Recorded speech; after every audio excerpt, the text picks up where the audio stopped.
Good morning. From my right, Gareth Rhodes, Chancellor Jim Malatras, Kelly Cummings, Director of State Operations, Dr. Howard Zucker. To my left, Melissa DeRosa, Secretary to the Governor. To her left, Robert Mejica, Budget Director. Today is day 312, and it is a bright, sunny day in the state of New York, all across the state of New York, even if the sun isn't shining. The metaphorical sun is shining in the state of New York today. It was a late night last night, but it was a good night for the state of New York, which I'll mention in a moment. Numbers today: 8.13 without the microclusters, 8.41. Microclusters are 9%, 161 deaths. And those people and their families are in our thoughts and prayers. Terrible way to start the new year. Hospitalizations are up 75. Discharges 940, and admissions 1,161. ICU up 16. Intubations up 26. We're seeing the continued increase from celebration of the holidays. It's the holiday COVID hangover. Celebrate smart, you reduce the infection rate. If you don't celebrate smart, you have a hangover. The COVID hangover is increasing infection rate, increasing positivity rate, increasing hospitalization rate. And that's what we're seeing. That's what we're seeing all across the country. In this state, Finger Lakes is still the highest percent hospitalized. Highest positivity, Finger Lakes, Mohawk Valley, and Capital Region. In New York City, Staten Island, again, has the highest infection rate in New York City.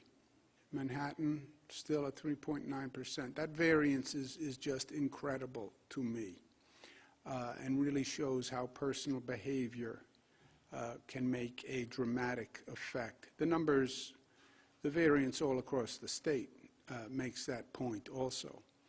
Why is the Southern Tier at 5 and Finger Lakes is at 10? Why is Western New York, which had a real problem, at 8 and Finger Lakes is at 10? It is a function of personal responsibility. There's a basic truth to this. It's not about government, it's personal responsibility. This situation we're in, I describe as a foot race between the infection rate going up, the hospitalization rate going up, and our ability to vaccinate. What wins? Does the infection rate go up so far, so fast, that it closes down hospitals, and then we close down the economy? Or can we slow the infection rate until the vaccinations can kick in? That's what this is all about. You add to that the UK strain, and it's a dramatically different proposition. Once you say the infection rate can go up double or triple or quadruple, then it's no longer a race. Then we lose the race, because the vaccine supply is what is the limiting factor on the vaccine, not the distribution. And if you dramatically increase the infection rate, the race is over. If you dramatically increase the infection rate, the next step would be overwhelming the hospitals. And that's the very real fear that we're dealing with now.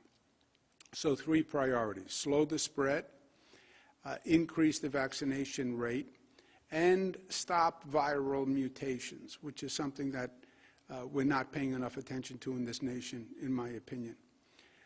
On the vaccinations, there's 2 sides of the equation. There's the supply of vaccine, there's the distribution. Federal government is doing the supply. Distribution is done basically by the state, with the federal government participating in the nursing home distribution. We are not satisfied with the federal government program to do nursing home distribution. The state has stepped in. We're expediting it. we believe we'll have all nursing home residents vaccinated over the next 2 weeks, and that is a very big deal. It's only the first dosage, but that is a very big deal because they are the most vulnerable population, and finishing that is extraordinarily important. Second, it's about protecting the hospital capacity and the hospital staff, okay? If the hospital staff gets sick, then you hurt the hospital capacity. Many hospitals are now complaining that they have the beds, they don't have the staff. Why don't they have the staff? Because the staff is stretched, the nurses are stretched, because the capacity is so high, and because they're getting sick from COVID. The UK strain now complicates that issue because if more nurses get sick, if more doctors get sick, it reduces your hospital capacity. And if you reduce your hospital capacity, then you have the worst case scenario. And the worst case scenario is a very real possibility. This is not overly cautious or overly dramatic. We're cautious, but we're realistic in New York.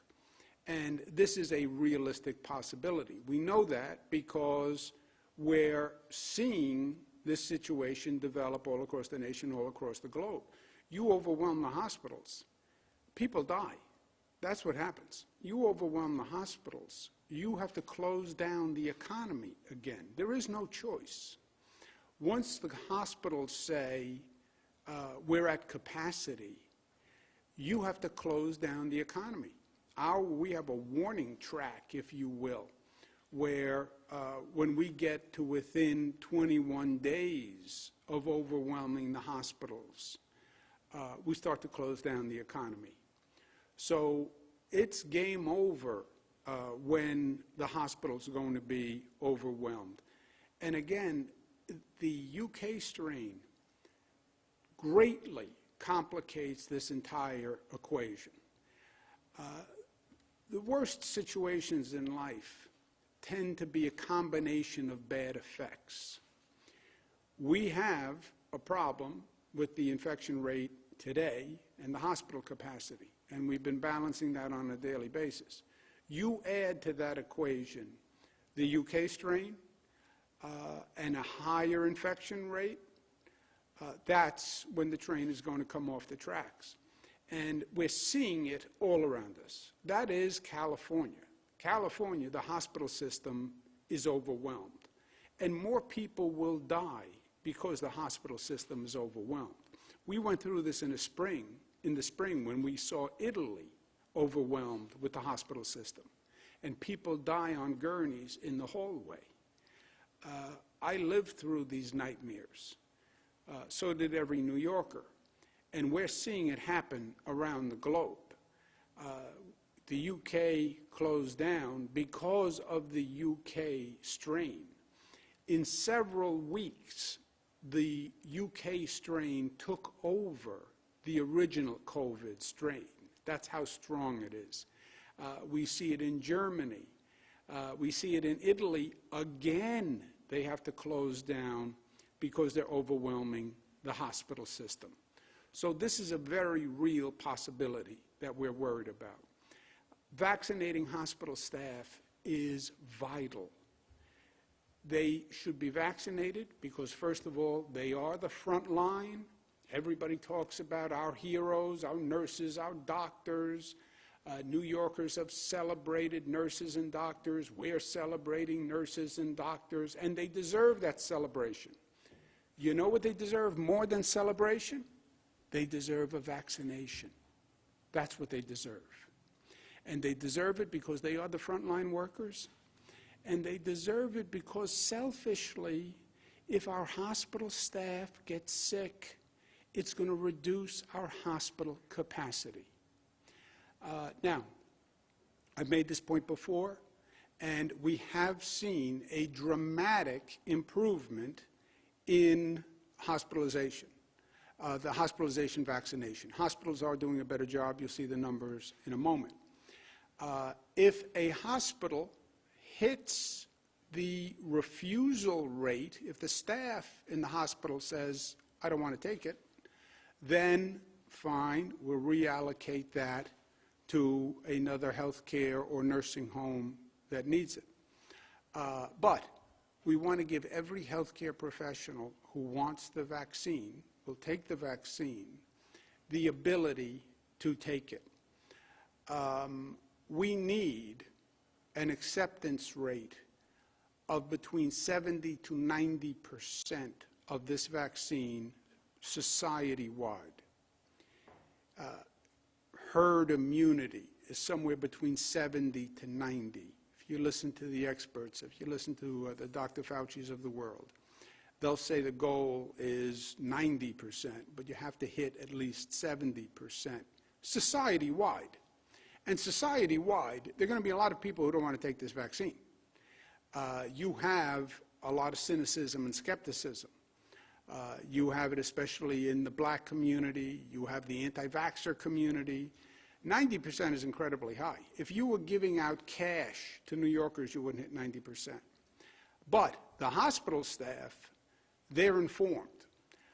They have to be above 70%, and they want to be. We have done a survey of hospital staff across the state. We're still in the midst of it. But about 85% of the hospital staff say they want the vaccine. That's, by the way, hospital staff without doctors, and doctors are an even higher percentage. So the hospital staff want the vaccine, and they deserve the vaccine. We just have to get it to them. And hospitals are doing a better job. The daily rate of vaccination over the past 3 weeks was about 10,000 hospital staff per day. Since Monday, they've been doing 30,000 per day. So the vaccination rate has tripled since Monday. So I'm glad they heard me. But you have to keep it up, because we need that hospital staff vaccinated. We need them vaccinated quickly. When you get to the point where your hospital staff says the only people left won't take it, fine, tell us, and we'll move the allocation to another hospital, another nursing home. This is, again, the top 10 performing hospitals in terms of vaccinations, and the bottom 10. And you see the gross disparity. Highest performing, New York Langone, 100, Oswego, 100, Richmond St. Barnabas, SUNY Downstate. Congratulations, Chancellor. Chancellor Malachos was at SUNY Downstate yesterday, one day, and went to 100%. Chancellor did 7,000 vaccinations himself yesterday, and he's not even authorized to do them. New York Presbyterian, 99, Kalida, Buffalo, SUNY Upstate, also 94%. That's a turnaround. Adirondack Medical Center, Lenox Hill, 87%. On the other end, Montefiore, Mount Vernon, 11%. Montefiore, New Rochelle, 23%. Brookdale Hospital, 24%. Wyoming, 26. New York City, H&H, Queens, 29. Catholic Health, St. Joseph's, 29. Catholic Health, 33. New York City Health and Hospitals, Coney Island, 34. Vassar Brothers, 37. Carthage Hospital, 39. So you see the variance. Performance has increased. We want it to stay increased more. Congratulations to those that are doing well. For those that are not doing well, pick up the performance, or let's get another hospital to help you get it done more quickly.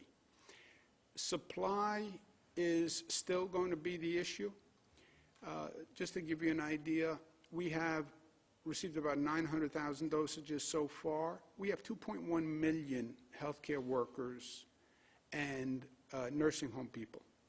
So nurses, doctors, nursing homes, which are the first priority, 2.1 million. we haven't even received half the number of dosages yet. So we're pushing on the distribution side, and I'm pushing the hospitals hard, but we don't even have half the dosages that we need to do all the hospital staff and nursing home staff. We're still receiving about 300,000 dosages per week from the federal government. And that means we still need about 1.2 million dosages just to get through the healthcare workers in the nursing home. Everyone asks me the same question: when can I get vaccinated? And I hear this all day long. I hear it from my mother Matilda, who is 75 plus, let's say, and let's leave it at that. But she would be eligible for vaccination when we get to 1B. So everybody wants to know, when will they get vaccinated? 1A is the healthcare workers. That's what we're doing now. 1B are the essential workers and plus 75. 1B, just to give you an idea of the numbers, there are about 870,000 teachers, 200,000 first responders, 100,000 public safety workers, 100,000 public transit workers, 1.3 million people, 75 plus, which is surprisingly large, but it's good news. So we're getting 300,000 dosages per week. Obviously, it would take us weeks to work through this population, if not months. In 1B, there are about 5 million essential workers, and that 1.3 million 75 plus. So that's over 6 million people in 1B. You're getting 300,000 dosages per week. It takes a long time. Flip side is that the federal government will be increasing production. They say they will. I believe they will. And frankly, the private market is increasing production. Pfizer, Moderna will be increasing. Johnson & Johnson, we're keeping our fingers crossed for their efficacy test. That would be then available. That's only one dosage, would be a pleasure. Oxford, AstraZeneca. So there are other vaccines that are coming online. The supply will go up. I can't say to my mother or to any New Yorker right now how long until we know what the supply actually is going to be. And we talk to everyone all day long. As soon as we have a more definitive answer, I will tell you. The experts are talking about March, April for large-scale general population distribution. We will have a truly extensive distribution network with literally thousands of distribution points across the state, plus drive-through vaccination centers, just like we did drive-through COVID tests that the state will put up. We're going to be using SUNY facilities, CUNY facilities, but we will have thousands of points of distribution. We need the supply. That's what it comes down to, and that's what we're working on. Another issue, newsflash, viruses mutate. We know that. We've known that. 1918 pandemic, we know that. We know that recently because we paid a terrible price when the Wuhan virus left China, went to Europe, mutated, and came here from Europe. We have the virus that arrived in New York last spring was a mutation from Europe. It was not the Wuhan virus. Now, you see the UK strain, you see a South African strain, they're now finding a Nigerian strain, and the COVID virus mutates every couple of weeks, and there have been hundreds of mutations of the COVID virus. This country is playing mutation roulette. Well, the virus is going to mutate. Well, is the next mutation going to be more lethal? Is it going to kill more people? Is the next mutation going to affect children in a way COVID-19 didn't? Is the next mutation going to be vaccine resistant? Which means you'd have to go back to the whole vaccination development process all over again. Is the next vaccine going to create organ damage? They don't even know what the long-term consequences of this COVID virus is, right? They're still doing studies of the long-term effects of COVID-19.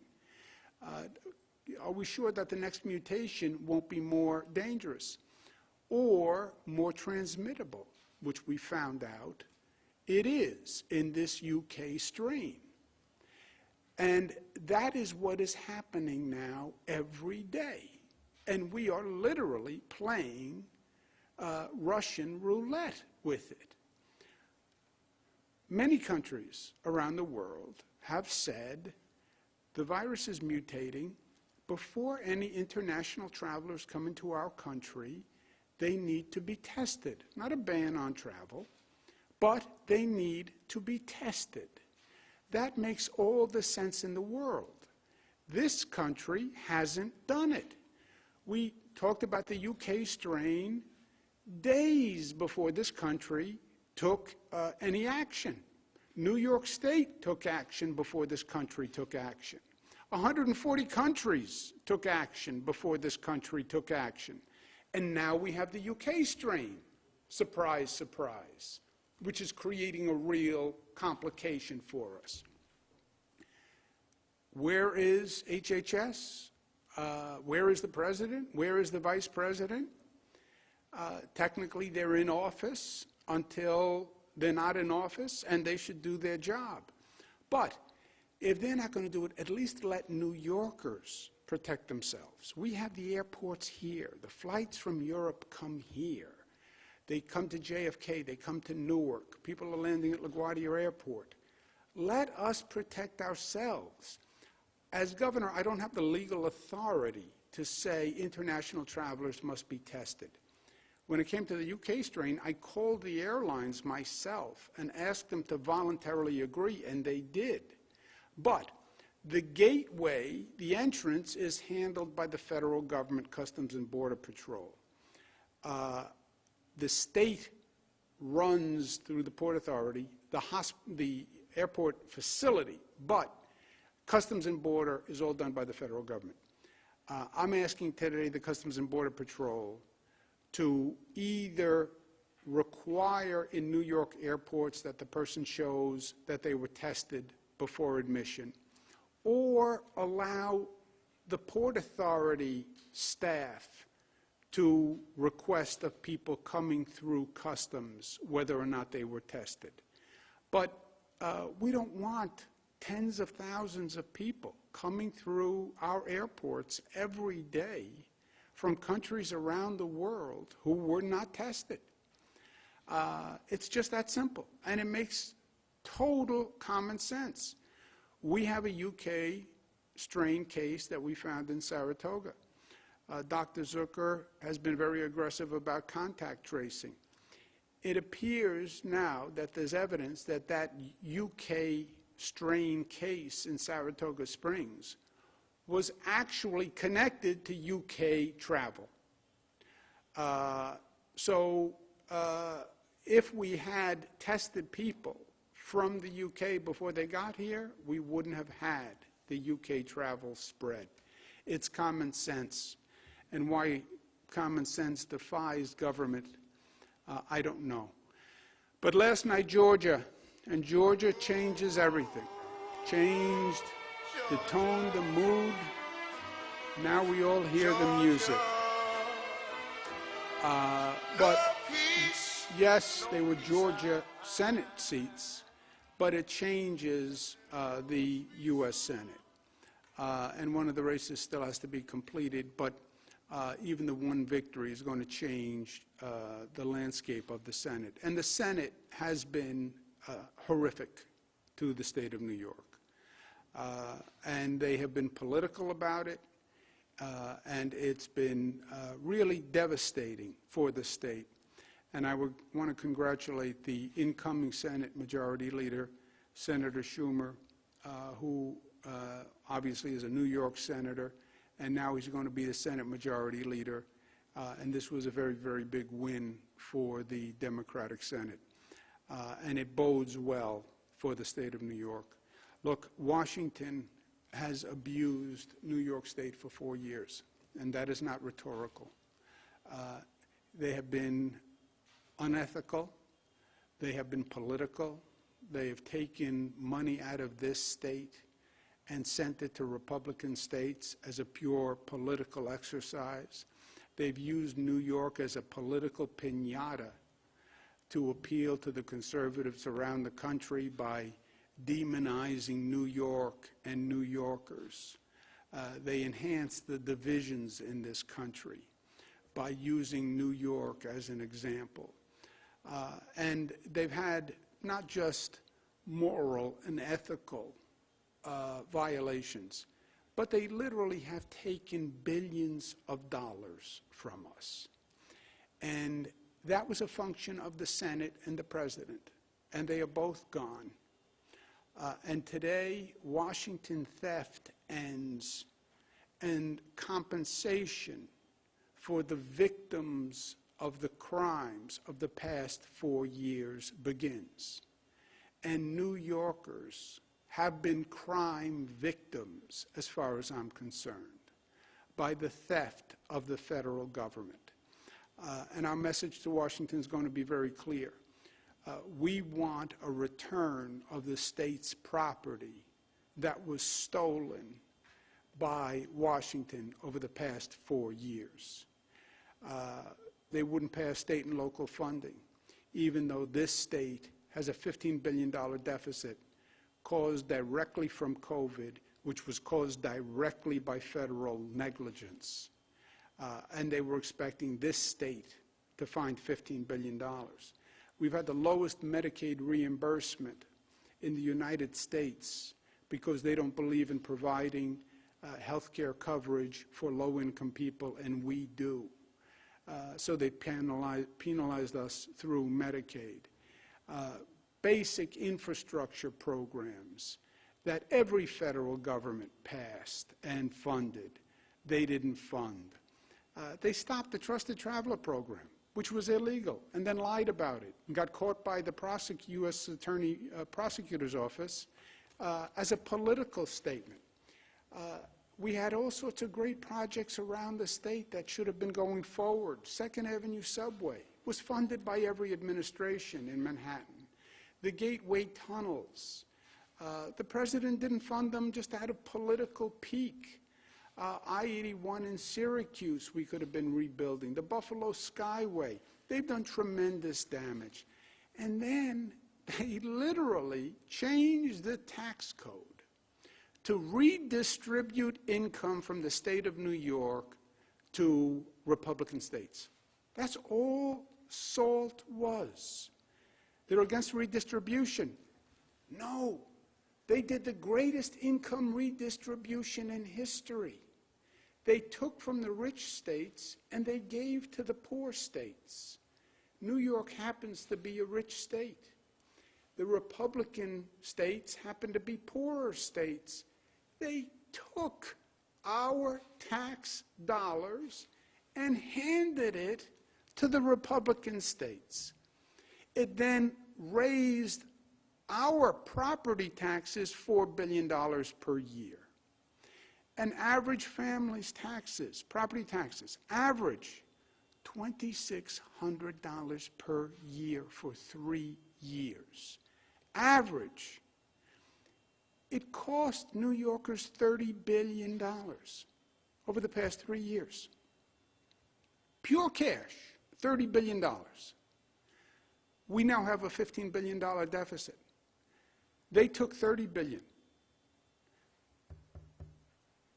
At a minimum, we have to get $15 billion this year to cover our deficit. So, the State of the State is coming up Monday. Given what happened in Georgia, I now have to rewrite the State of the State because it's going to be a totally different State of the State. My State of the State was talking about the issue we had, closing a $15 billion deficit, when we couldn't count on Washington for any help because Washington has been an enemy of the state. for many years. So how do you close a $15 billion deficit, largest deficit in the history of the state? That's what I've been working on for weeks. Just to give you an idea of how big $15 billion is, if you raised the income tax rate in this state to the highest rate in the nation, okay, which is now California, if you raised the rate, income tax rate, higher than California, and you taxed billionaires, multimillionaires, any income over $1 million, just plain old millionaire, like a millionaire's tax would suggest. Highest rate, any millionaire, it only raises about $1.5, $1.6 billion. We have a $15 billion gap. That tax increase only raises 1.5. It just shows you how difficult closing the $15 billion was going to be. That was going to be the state of the state. This state of the state is going to be much different. It's a different Senate. The Senate knows darn well what they did to us over the past 4 years. And they did it over the objections of many good senators, like Senator Schumer. Now they have to make it right. So good news is it's a good, very good development for the state of New York. Bad news is I have to rewrite the state of the state. And the really bad news is, since I'm going to rewrite the state of the state, I'm not going to be able to get to the Bills game this weekend, which is going great. We started the drive-through testing this morning. 4,000 people will be tested in 12 hours, 5 minutes per car. Just gives you an idea of what you can do scale in terms of testing. And again, this is a model for us to see how testing works to open venues because we have to get the economy moving. But I'm going to give my Bill's ticket to a nurse from Erie County Medical Center, ECMC, as a way of saying thank you and honoring all healthcare heroes. And I will be doing that. So I'll be here working on the state of the state, which will be a labor of love, actually, because it's going to be better news. And we deserve better news. Questions? Thank you, Governor. If you would like to ask a question, please use the raise hand function at the bottom of your window. We'll take a brief moment to compile the Q&A roster. Governor, you now have Juliet Papa from 1010 Wins. Juliet, your line is now open. Please unmute your microphone. Hello, Ms. Papa. Hi, can you hear me now? I can hear you now. Is this a commercial for Verizon? Go ahead. Yes, Happy New Year. Thank you. Happy New Year, Juliet. Well, since you're rewriting your speech, let's talk about that a little bit. What do you want to do with the stimulus money that you believe you'll get, or at least the money to cover your debt? Two things. One, we have a lot of pain that has to be compensated in New York State.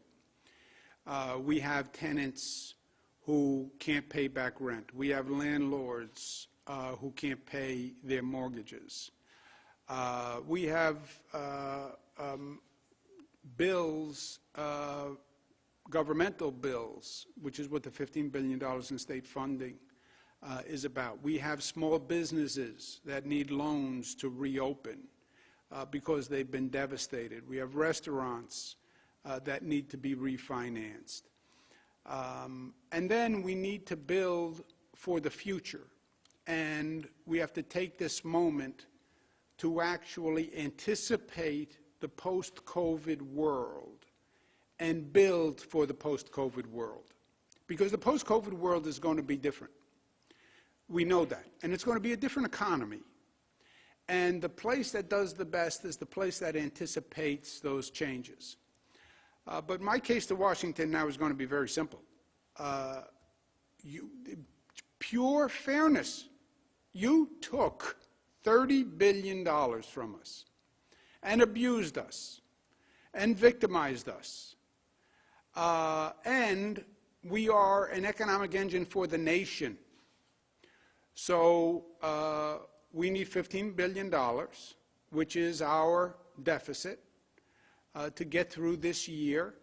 If we were forced, Julia, to do it on our own, which is what I was afraid of, it would have required sacrifices from everywhere and everyone, and it would have done damage for a long period of time.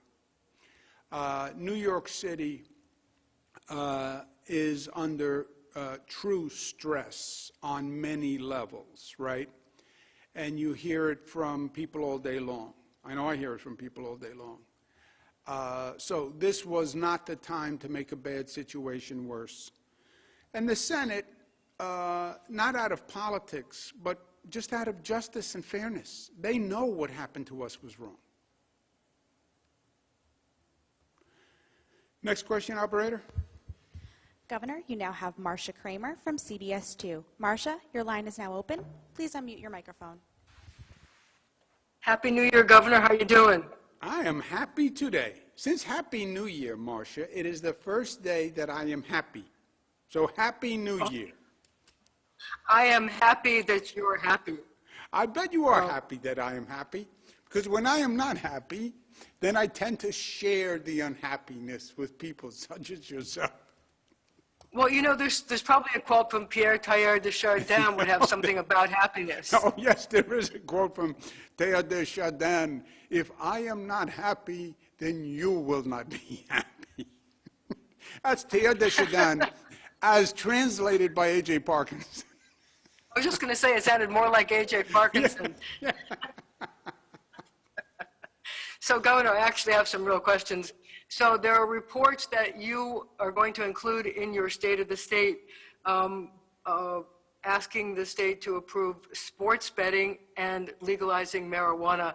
I wondered if you could talk to me about both of them and why you think that's important in terms of revenue streams for this year. Yes. Look, we're going to turn to Washington for compensation from as crime victims, as I call it, with a slight rhetorical flourish. But we're also going to do our part to raise revenue. And two places where we can raise revenue, one is sports betting, and I'm going to ask Rob to explain how we want to do sports betting. We want to do sports betting the way the state runs the lottery, Marcia, where the state gets the revenues. Many states have done sports betting, but they basically allow casinos to run their own gambling operations. That makes a lot of money for casinos, but it makes minimal money for the state. And I'm not here to make casinos a lot of money. I'm here to raise funds for the state. So we have a different model for sports betting. And then recreational marijuana, I think this should have been passed years ago. I think too many people have been imprisoned and incarcerated and punished. Too many of those people are black, Latino, and poor. It's exaggerated the injustice of the justice system. So I've supported it for years. I've tried to pass it. But this is a year where we do need the funding, and a lot of New Yorkers are struggling. So I think this year will give us the momentum to get it over the goal line. Rob, do you want to speak about sports betting, though? Because there's a very big difference in the way we intend to do it. So the narrative out there has been that the state is losing billions of dollars to other states to sports betting. But the reality is that the billions of dollars that are being wagered and the monies that are being made are not being made by the taxing jurisdictions. In New Jersey, for example, which is the most commonly used example, in the entire 3 years of sports betting, they've collected less than $80 million, actually only $45 million in 12 months, compared to the billions that are being talked about. The reason being, everyone else is making a lot of money off sports betting. The jurisdiction where it's in the state is not. There are a few states that have done it a different way, where the state is contracts with the private sector who runs the sports books, but the state ends up getting the majority of what is left over after everything is returned to the bettors. So the difference between the two estimates would be between the state making somewhere in the neighborhood of $50 million a year versus $500 million a year. So the way the governor is proposing it, and we'll advance it, is so that the state can get up to $500 million a year instead of 50, and that money would then go to the state budget. Otherwise, for the bettors, it's seamless and it's exactly the same. The only difference is state gets the money versus others. And that's the proposal, which you'll see when the governor puts out his executive budget. Rob, how much do we think we would raise from marijuana? Marijuana has a longer just runway by the time you set it up, but by the time it's fully effective, under our proposal, you'll get about $300 million a year, but again, that will take several years to get up to those numbers. And again, marijuana, as everyone knows, Massachusetts has legalized marijuana, New Jersey is going to legalize marijuana, so what are we really talking about at this point? Next question, operator. Governor, you now have Jacqueline Slater from WNYT. Jacqueline, your line is now open. Please unmute your microphone. Yeah, hi, Governor. Just wondering, a week and a half ago, you had talked about a vaccination campaign, an educational campaign. So we're kind of wondering, where does that stand right now? What's been done? What can we expect as far as making sure that everybody's getting on board with this? Yeah, that's a very good point. Look, we have to get to 70 to 90% to hit critical immunity, right? Herd immunity. 70 to 90 is a very high percentage. This is not the COVID nasal test. This is a vaccine. It's a needle. People are nervous about vaccines. There was skepticism about the way this vaccine was developed. There was skepticism about the Trump administration. There was skepticism about an accelerated approval process. There's skepticism among the black community for good reason, with what happened in Tuskegee, et cetera. So getting to 70 and 90% is very, very difficult. That's why with the healthcare community, which is where we're starting, we want to make sure we get closer to 90% because that is a community that is informed and understands how important this is. And they're also setting an example. We will have an aggressive education campaign for the public about the vaccine, timed for when it will be open to the public. We're not yet open to the public, right? We're doing healthcare workers, and then 1B will go into essential workers and 75 plus. And that's when we'll start the public education campaign.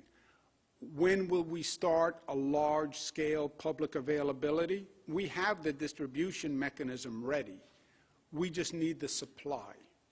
Again, we're getting 300,000 per week. We have 2 million healthcare workers in this state, 2.1 million, including nursing home residents and staff. We still don't even have enough for the 2.1 million. We're only at 900,000 of the 2.1 million, so we're not even halfway in supply through the healthcare workers. And with the healthcare workers, we haven't hit the point where healthcare workers, the point of refusal, we call it. In other words, let's say 85% of the healthcare workers take the vaccine. Let's say 15% don't. Okay, when a hospital gets to 85%, and says, I offered it to everyone, this 15% doesn't want to take it, fine. Then we'll take that allocation, we'll move it on. But we're not there yet. We don't have enough to do the healthcare workers. We haven't reached healthcare worker refusal levels. And when we do get the supply to open to the general public, then we'll start the public education campaign. But it's going to be an effort to get to 70 to 90. I'll tell you that. And we have to do much better than 70 with the healthcare community. Otherwise, forget herd immunity. What's less than herd immunity? Single cow immunity? What would they do? Next question, operator. Governor, you now have Juan Manuel Benitez from New York 1. Juan, your line is now open. Please unmute your microphone. Good afternoon, Mr. Governor. How are you? How are you? Good to hear your voice. Very, very good. Thank you. You're asking the federal government to impose more travel controls in order to fight the new UK COVID-19 variant. But that highly contagious variant is already present in New York State. What additional protective measures are you implementing, and what other information do you have about that Saratoga case that you're saying now is connected to travel? Are there more New Yorkers infected with this variant? What are the findings of your test and trace program? Okay. The UK variant was first detected in the UK, hence the UK variant. We in New York did the first ban requiring testing of anyone who came from the UK. I did that with the airlines. I asked the federal government to do it. Days later, the federal government required testing. Obviously, days are relevant here because you have tens of thousands of people coming every day. It only takes one. So the UK variant got here because I believe the country was slow. We then do more testing than any state in the nation, and we do more testing for this UK variant. The UK variant test is a very complicated test. It takes the CDC 2 weeks to run one specimen for the UK variant. Our state laboratory, it takes 40 hours to run that test, the UK variant test. We've run about 5,000 UK variant tests. We found one case in Saratoga Springs, Saratoga County. That case, Dr. Zucker can speak about this and respect the HIPAA laws. They then contact trace off that case. The case was an employee in a jewelry store in Saratoga Springs. In the contact tracing, it appears that that person was in contact with a person who traveled from the UK to the United States and was infected. Let me leave it there because I don't want to violate any privacy rights. But Dr. Zucker, do you want to explain? Yeah, I think, Governor, you covered it exactly. So we do contact tracing, as the Governor mentioned, and when you do that, you find out whether there's anybody, where they've been, and through that contact tracing, we identified somebody who had a contact with somebody who had been in the United Kingdom. And so we follow up on this. And as the Governor mentioned, the test for and then we will look for genome sequencing. And a way to look at the genome sequencing issue is it's very much like if you looked at a book and you wanted to read every single letter in the book. So that's why it takes a significant period of time to get the results, because you have to check to be sure one specific letter in a word was not different, and that's how that's a simple way of looking at the testing. But we will look at all of those samples as well. Thank you. But the other point, Juan, about the virus is mutating every day. How many mutations have there been of the virus? Dozens of mutations. Dozens. So there have been dozens of mutations. And who knows if the next mutation is going to be effective with the vaccine? Who knows if the next mutation is going to be more lethal? Who knows if the next mutation is going to do permanent damage? So we know this is mutating. Why don't you test people before they come into the country? I mean, it's also in their best interest. Give them a test. If they're positive, they would want to know that. But you don't need to be inviting the virus in, especially when this is what happened to us in the spring. This is the exact same thing. That's why it's frustrating. Next question, operator. Governor, you now have Dennis Slattery from New York Daily News. Dennis, your line is now open. Please unmute your microphone.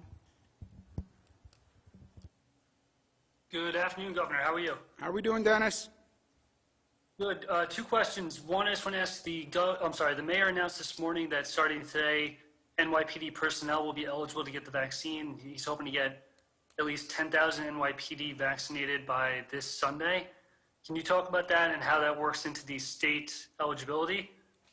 And then also, on December 22nd, there was an incident involving a state trooper on the thruway in Ulster that left an 11-year-old girl dead.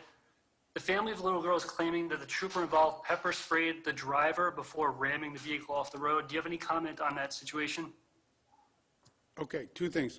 One, the only people eligible now are healthcare workers. Now, healthcare workers involve EMS, EMT.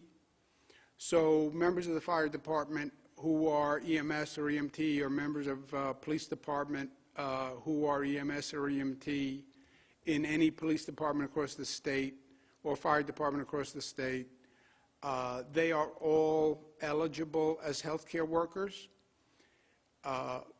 Police who are not healthcare workers are not yet eligible. We need to get the healthcare population done first because they are the front line, and as I mentioned before, nurses and doctors who are in the emergency rooms, in the nursing homes, this is the top priority. We want to make sure they don't get sick. They have the greatest exposure, and we want to make sure they don't get sick because they would also be the super spreaders. And because we would then have diminished hospital capacity, which would mean we would have to close sooner. So police, fire, correction officers, they're essential workers in 1B. But 1B is not yet open. And that's state law. It governs every city in the state. On the state trooper issue, I have heard nothing about that, Mr. Slattery, so I just don't know. I have heard nothing. But I will check with the state police and see if they have a comment. But I heard nothing. Have you heard anything about that? Yeah, that was reported over the last several days, and there were conflicting reports initially of what actually happened there, and so I know that the event in question is under review, and obviously our heart goes out to the family who lost someone. Yeah, I did not see those reports. Next question, operator. Governor, you now have Jesse McKinley from the New York Times. Jesse, your line is now open. Please unmute your microphone.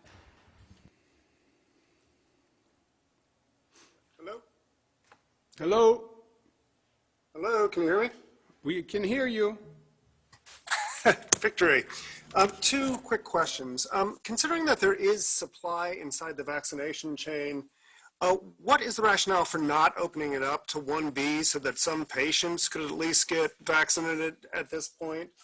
And a second question would be on downstate casino licenses. I know that those are technically not supposed to be released until 2023, but has any consideration been given, considering the revenue shortfalls, to opening those up prior to that? I haven't given it any consideration. And there isn't supply, Jesse. We have received 900,000 dosages for 2.1 million healthcare workers and nursing home workers. And many of those nursing home workers and healthcare workers have not yet been offered the vaccine. So you don't have half enough supply to do the healthcare workers, and the healthcare workers are the top priority. So you don't have supply. If you would have supply, if a hospital says, I offered it to my healthcare workers, and all those who would accept it have been vaccinated or have had a chance to be vaccinated, then you would have supply. In other words, there will be a refusal rate even for healthcare workers. We hope the refusal rate is lower than 20% because we have to be 70 to 90 overall.